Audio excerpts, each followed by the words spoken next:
Otham Manor, previously known as Wards, is a late 14th century manor house in Otham, Kent. The house was built in the late 14th century, probably around 1370, and was altered and extended in the 16th century.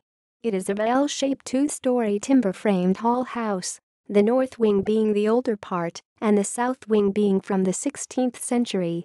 The north wing has jettied bays at each end, the western bay having been rebuilt. The clay-tiled hipped roof is steeply pitched with a gable to the south end of the south wing. Internally, the roof structure is exposed with tie beams and king post. The house was restored in 1912 by Sir Louis Mallet, who added an extension to the west side of the southern wing. The whole house is a Grade I listed building. See also: similar hall houses in Otham, St Yards, Stanisar. Grade I listed buildings in Maidstone. References. External links: National Monument Record Viewfinder, English Heritage, images of Wards from 1917. Corpus Vitrum Medievi, Otham Manor, image of the stained glass window.